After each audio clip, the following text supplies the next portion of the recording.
You are a yummy vegetarian burger. Soft bun, lettuce, cheese, tomato, cucumber.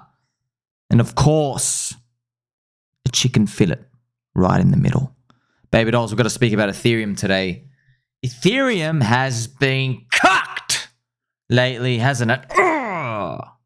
But it's all part of the plan. Third cycle curse.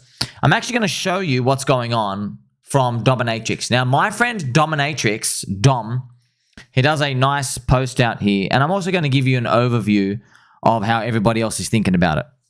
But the first thing I'm going to do is just go with you through Ethereum City and the happenings of late. Now, this explanation, friends, we're going to go through it, right? He will explain sharding. Sharding is when they split up the computational stuff and you can do faster transactions. Now, if you're wondering out there in the world, why doesn't Ethereum just do faster transactions now? And it's because it makes the number of available computers who can do that out there smaller, and it makes it more centralized.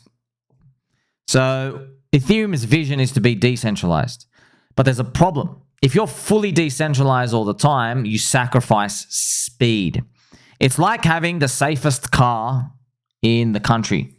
The safest car in the country might be very heavy and slow to move because it's got nuclear bomb protection, it's got helmets loaded on the inside, it's got rations in there, and it's very expensive to run, right? Because it might even have a fridge in there for like, you know, food and supplies. And other cars, they're like, we got nothing in there. You can barely fit inside yourself. You don't even have enough room for a suitcase. Here's the Ferrari. Shoo! You just shoot off, all right?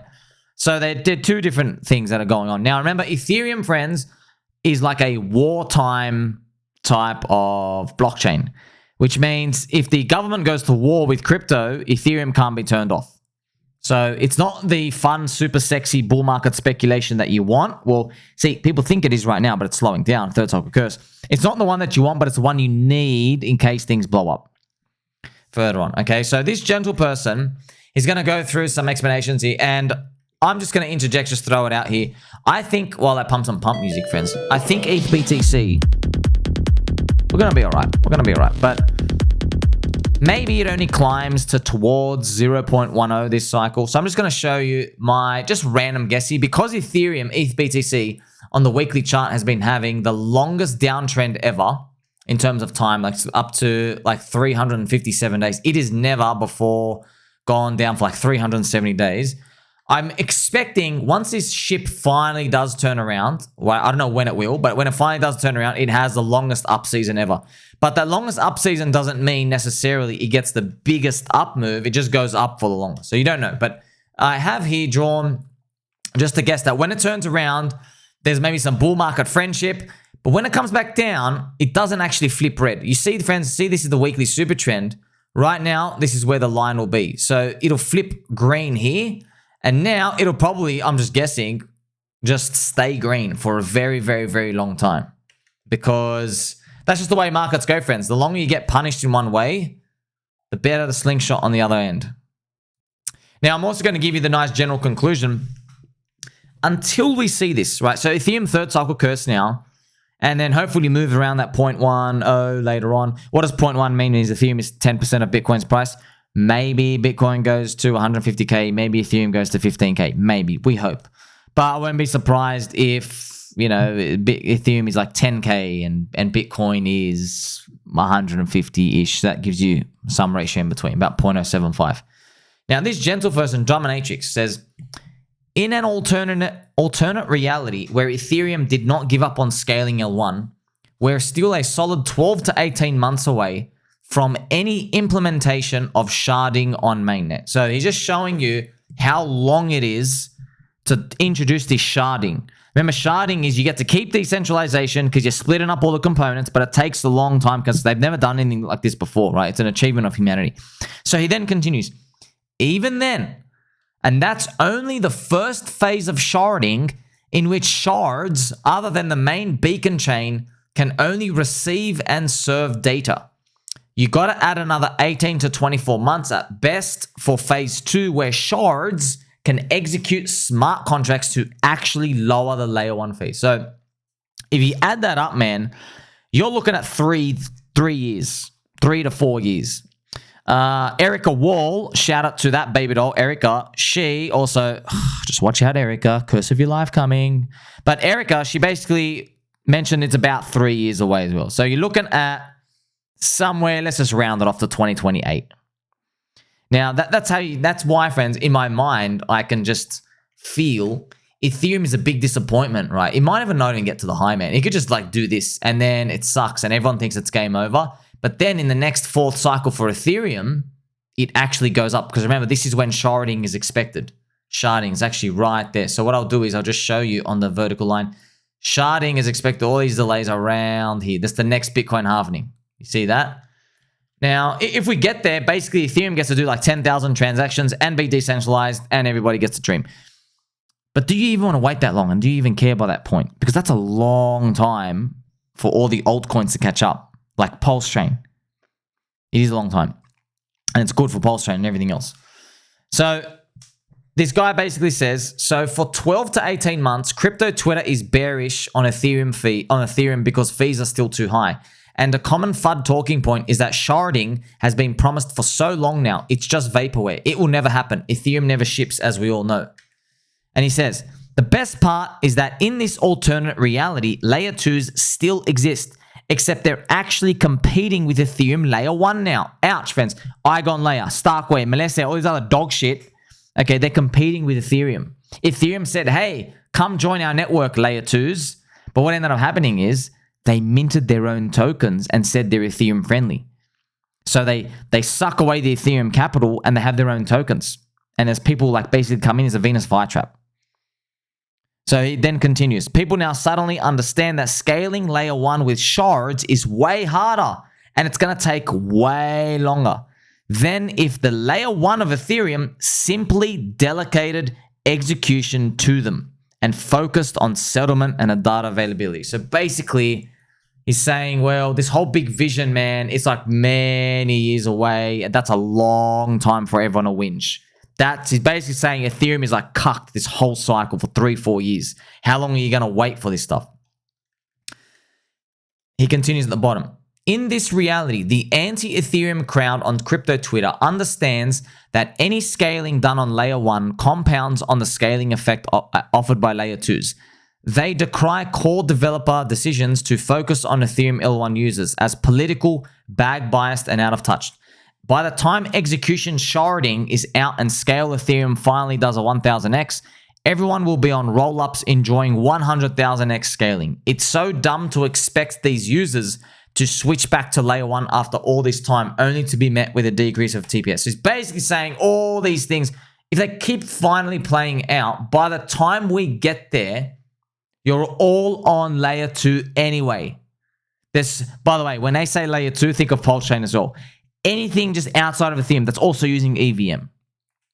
All these applications and everything out here. So it's basically, it's like a long dominatrix nerd way of saying, don't hold your breath. Because by the time we get that world, you've missed out on all the gains. Now, because these people are very smart, friends. They're not like speculators like me. Like I'm what they call like a price maxi, right? I'm here to speculate. We're here to play the game. We're here sports stars, right? We're here to but win. We're here to win. These people, they're actually building everything, right? So we're here to look for value. And these people, they don't talk in the language I do, but you get to see these different perspectives. It's pretty cool, right? He goes, if that wasn't enough, out of nowhere, we see a few crypto Twitter big brains make countless Twitter threads and blog posts where they unearth the never-before-seen Ethereum search posts, where core developers publicly talk about various ideas surrounding cross-shard communication. Wait, each shard is basically its own blockchain? Smart contracts and tokens have to deploy all shards if they want their users to reap the touted benefits of execution sharding? No atomic composability between shards? What the hell?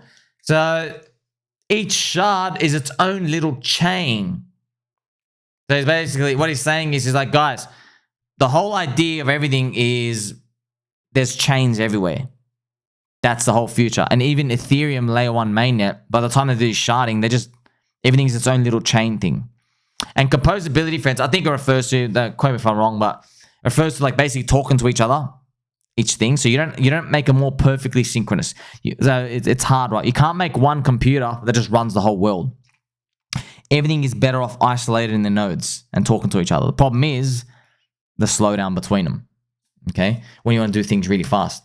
He goes, so now it's been a couple of more years of core developers dismissing the blatant benefits of layer 2s, possibly even rejecting a few Ethereum proposals along the way that were proposed by roll-up teams hoping to tweak call data costs.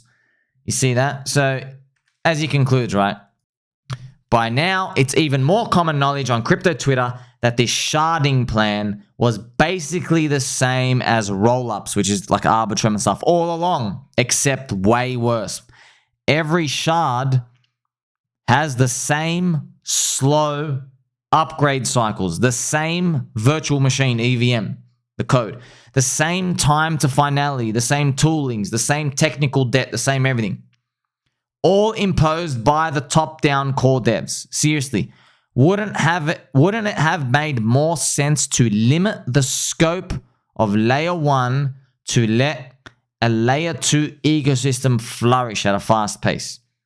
And then he says, unfortunately, these dumb Ethereum Maxis were blinded by their bags also into imposing their will on everyone else. A will that dictates a single blockchain could magically do everything when it was so obvious to everyone else that the future of blockchain has to be multi-chain. So he ran forward this experiment. He goes, if you wait long enough, you realize that you can't do everything anyway, that whole way you're looking for. Now, we have to dissect that, friends, and I did dissect that for you. So basically, it's come down to this.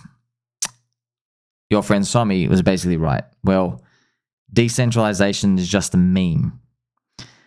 We don't need to drive around in cars that all have the doomsday survival kits, friends. Imagine you drove around in a car that was prepared for that. You got guns and shotguns and ammo, just everything rolling around. Imagine everyone drove around like that. It's very inefficient, isn't it? That's Ethereum. That's actually Bitcoin. They're very decentralized compared to everything else. So there's a scale. And decentralization is just a meme. It's just like, friends, with Fartcaster, which is social media and Twitter. You know, oh yeah, the deep state and all the UFO coverage I do. It's like 1%, man. It's important, and yeah, it gets you shadow banned and everything. We know it's awesome, but it's 1%. Most people don't give a shit. Most people, girls want to put on their makeup, guys want to watch the footy, people just want to watch like Ren and Stimpy reruns. You see, and people just want to watch, oh, what's the latest news? Oh, this girl saw her on OnlyFans and stuff. Oh, no, I didn't. My friend did. I don't have a subscription. That's what everyone's saying, right? I want to send you a banana emoji. Let's go play Quake Arena again. Everyone wants to play these games and do all these things online 99% of their time. It's that 1%, it gets spicy. Just like on social media, 1% gets spicy. Just like, okay, 1% of the time, the government's going to try to crack down on crypto. We need the just-in-time, the great decentralization. But you don't need it all the time, you see? So that's ultimately what it comes down to. Now, how do we actually play for this world, friends? Well, we're already playing for this world. Your turbo long altcoins, that's it. You don't have to really you're just seeing it happen. See how, friends, it's amazing, just these wonderful nerds. What I'll do is I'll play some if you beat for the nerds. See, it's great that they know how to code and do all these things. But ultimately, we can I'm swimming here through the dark, murky waters just to give you the answer. And the answer is, what basically telling me to do is Ethereum sells decentralized blockspace. So does Bitcoin. Bitcoin's spaces are mostly empty, but they cost a lot just because of the Bitcoin narrative. All right, just because there's somewhere else. It's like, yeah, I want to use the example of like an apartment per square meter in New York, comparing it to something else, but I can't use that. I can't use that example. It's more like Israel, Jesus. Imagine you go to maybe where Christ lived, right, in the stories. Imagine there was like this land, they're like, Jesus Christ literally worked here, lived here. It's this like 1 kilometer square radius. You can't get that anywhere in the world. It's like, it's religious. It's like Mecca, friends. Mecca for Islam, right? You literally can't replace that. So people will pay a premium for that. And right now in Bitcoin, they are paying that premium. And in Ethereum, they are paying that premium. But what they're basically saying is, friends, the Bitcoin and Ethereum dominance go down over time. So they still end up growing, but not growing as much as everything else. You see? Like, I'll give you, for example, let's use a very crude example. New kids, they relate, like, I don't see a new kid wanting to buy an apartment next to where Jesus lived compared to buying Tesla on his phone. Because they're like, hey, Elon Musk is cool. I like electricity. I like crypto, whatever. You see what I mean? Even though they're different target markets and everything, the new people, they're like, oh, maybe they're not like as into that old stuff. Right? I'm trying to use an example, but it's hard because we're in a new realm. But they're valid examples. They're 100% true. It's the exact same thing. It really is the same thing when you think about it. One has like this old ancient story, which is Satoshi, that's Bitcoin coming in. And the narrative, the genesis, the first chain, right? Like, this is the first, right? And the other things are like, okay, what's the new generation looking at? That's why there's a tug of war going on.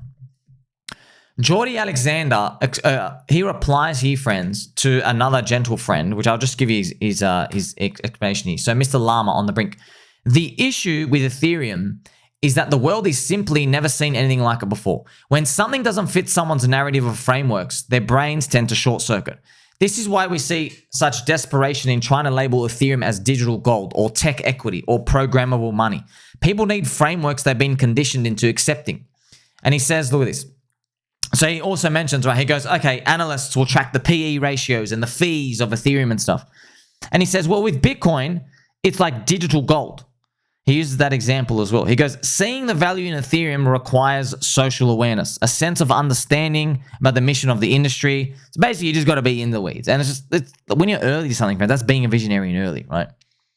And that Bitcoin digital gold example is good. He goes, for Bitcoin Maxis, right, that's why they feel so secure with their Bitcoin narrative. It fits so well within the models they've adjusted to. Digital gold is so easy to lazily reason about that people just accept it. They look at the all-time gold chart and want Bitcoin to follow the same path.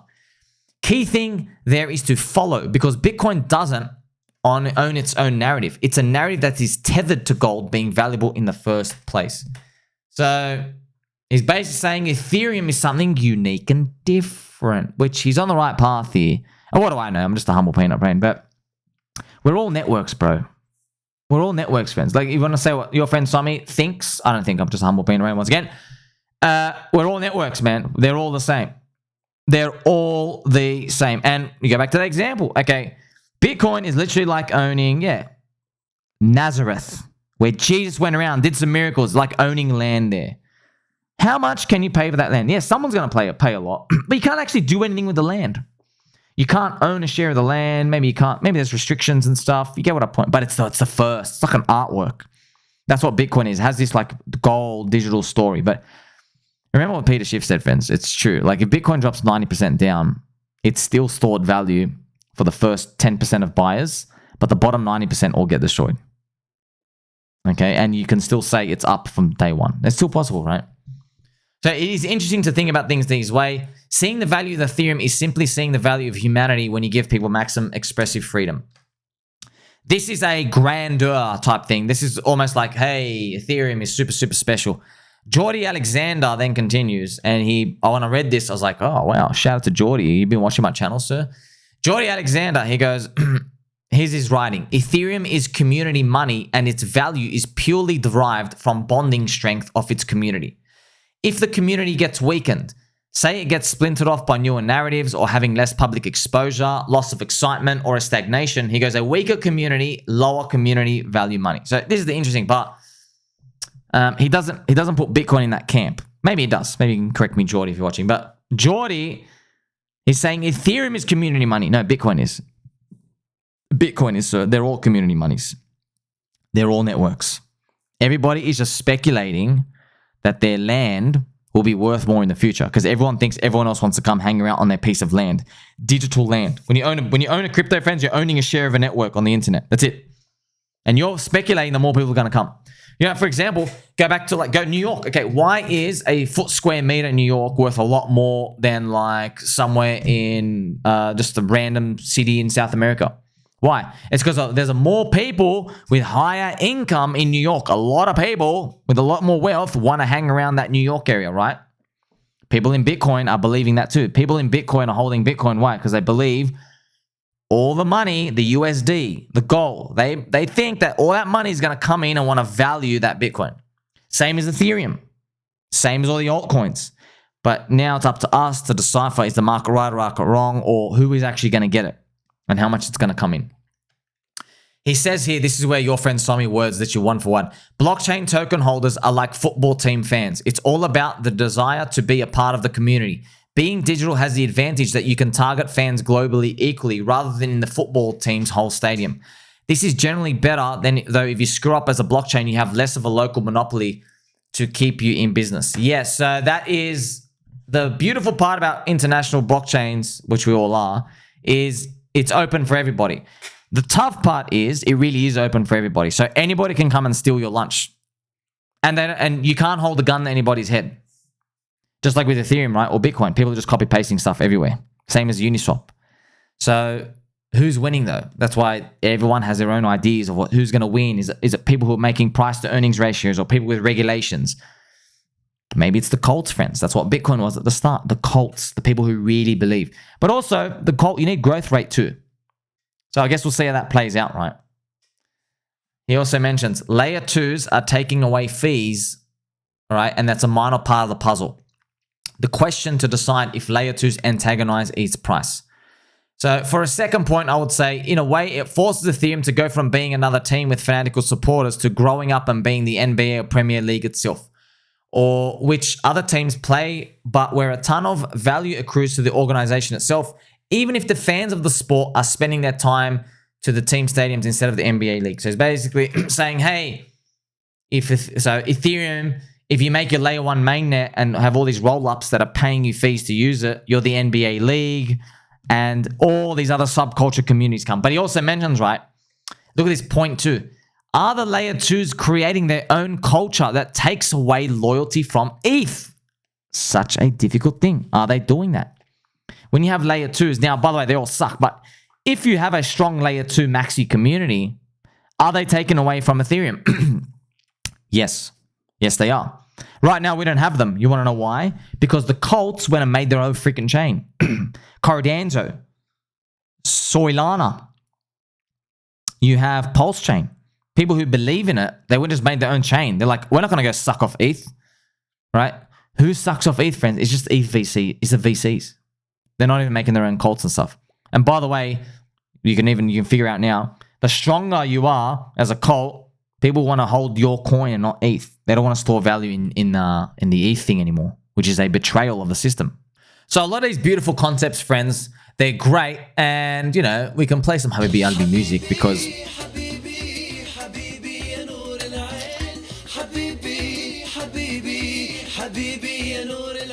so the crypto industry is growing. It is growing. The whole index is growing. The issue is, who gets most people in the growth rate? Is it Bitcoin? Is it Ethereum? Is it other chains? Is it Solana? Do they continue their 12-month run? That's the trillion-dollar question. You don't know. But you don't even really need to know. You can never truly know. Because I think it's going to be just like what Warren Buffett says, friends. Warren Buffett says, like, you got to own a company so that, like, even an idiot can run it, because one day it will. An idiot will run it. That's one of his 4 key competitive things. You got to have a competitive moat and stuff. When he thinks like that, thinking out to the vision, well, I can just translate that to crypto. Own a coin so that even if it drops 99%, you're still going to have a bunch of fanatics yelling about it. Now, you're not going to get that often in crypto, are you? Hex, you did. So it basically did us a favor, shot us away. But also XRP got destroyed, okay? Maybe you could even change that. Hold a coin such that even if it misses an entire 4-year cycle bull market, the community is still there. That's a good one, isn't it?